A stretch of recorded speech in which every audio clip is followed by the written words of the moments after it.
Alright guys, I'm bringing you an update of the tank build right now.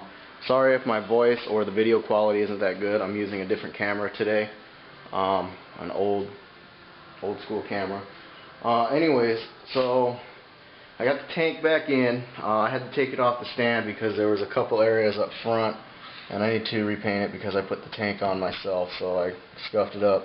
But there was a couple areas in the corners that I wasn't comfortable with, so I sanded it down some more.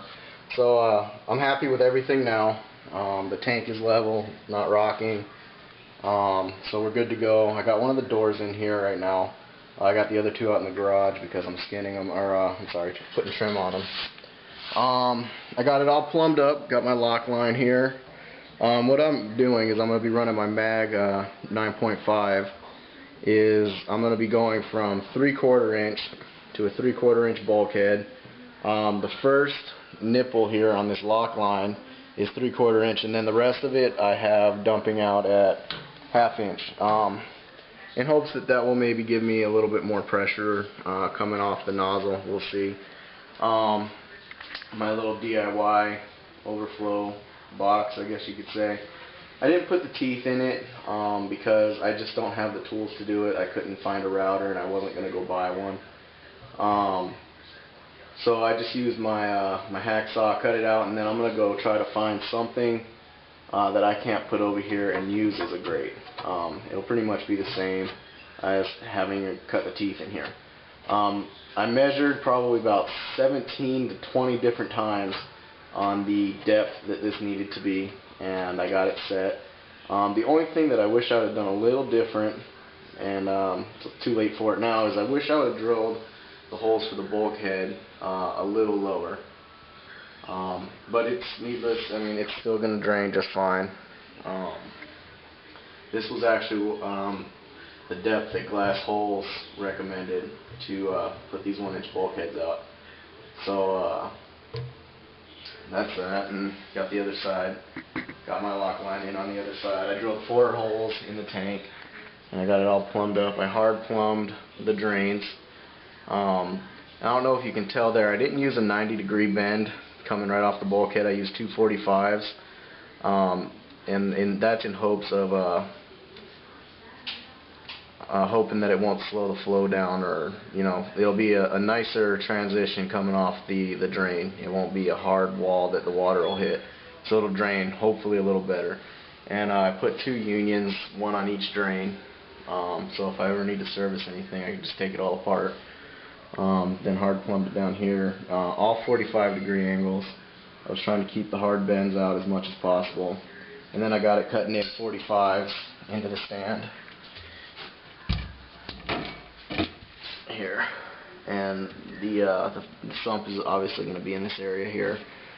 I'm going to finish painting this before I put the bottom in, and then I'll put the bottom in and the sump.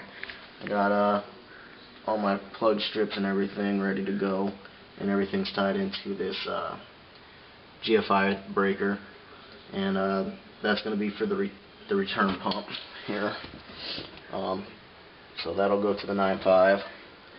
So I got everything plumbed up. I got to put the doors on. I'm ready to go. I got my canopy sitting over here.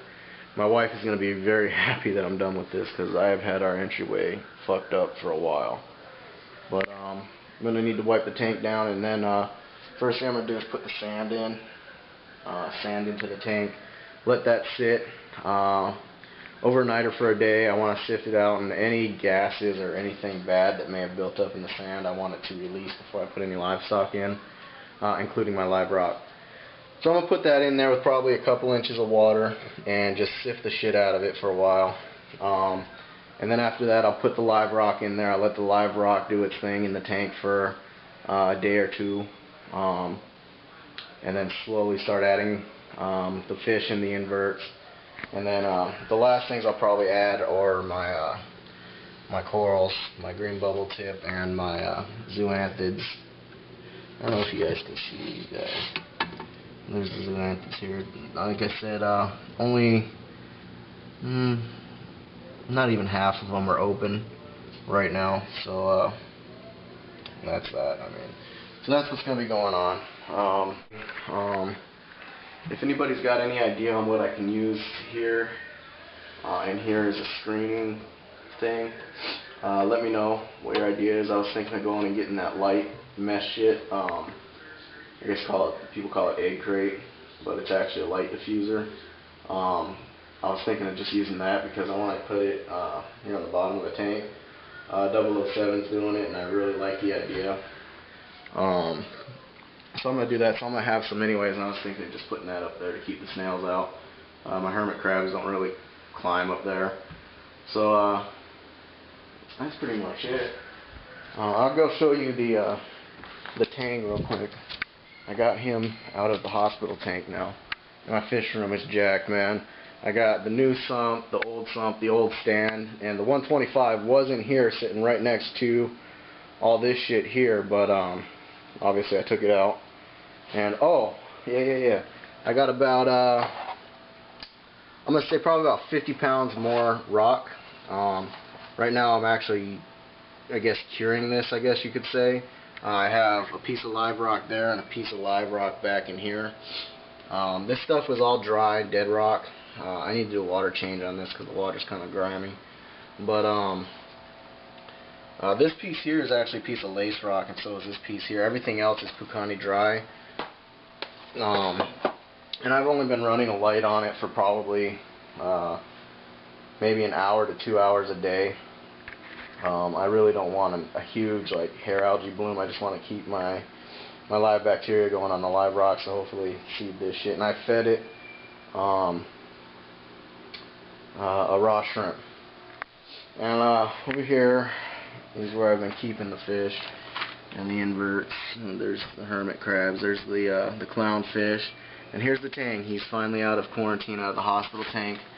He's scarred and battered. He's 100% better than what he was. He is completely cured of what he had. He is just very scarred from it. Scabs, you name it. It was an internal parasite that actually came from the wholesaler. I just found out. My buddy who owns his aquarium business said that he's been getting a lot of parasitic fish that have been coming in, and they've all been the internal parasite, and he hasn't caught it on time to actually cure his fish because he's got a whole store pretty much set up in his house. And so anyways, he didn't catch it in time. He ended up losing like 50% of his livestock and sent the rest back to the wholesaler. I caught mine in time. I actually was starting to look at him and he wasn't looking right, so I took him out of the tank and I really examined him in this hospital tank because he would stay right here all the time. And I really went over him, and he had velvet and some other internal parasites. So what I did is I treated him for 16 days with what the hell was it? This stuff here. It's called Mardell Copper Safe. Okay, so I put it in there. I tested for the copper, got it to what it suggested here on the bottle, and I kept him in here for 16 days with a heater, a filter, a little pump with an air pump on it, so he had plenty of oxygen. I really went nuts on throwing the oxygen in this tank. I had a power head that you can hook an air pump up to. This thing here, right here. It's the pump I used in there, and I hooked an actual air pump up to it. And I was really blasting the oxygen to him, and fed him a lot of greens. And 16 days in the hole, and here he is. He's good. He doesn't have any external parasites or anything. He's looking real good. He's eating really well. He's real strong, eating real good. So I'm really glad about that. And yeah, the starfish is up here, and I got my little clam back there. So everything's doing good in here. And I'm using one of my reef lights on here just to keep everything living in here. So I'm going to feed these guys and get ready to go to work. And if you guys want to see, check it out. My African cichlids are freaking on fire right now. They're looking real good. This turquoise severum is just banging out with colors right now. I'm loving it. Yeah, they all look real good. They're happy. They're fucking fat. So, yeah, so I'm going to feed all these guys. I got to get ready to go to work. And I will see you guys in the next update. I should probably have the tank set up and everything ready to go. Hopefully by the weekend have everything in it. So I will talk to you guys later.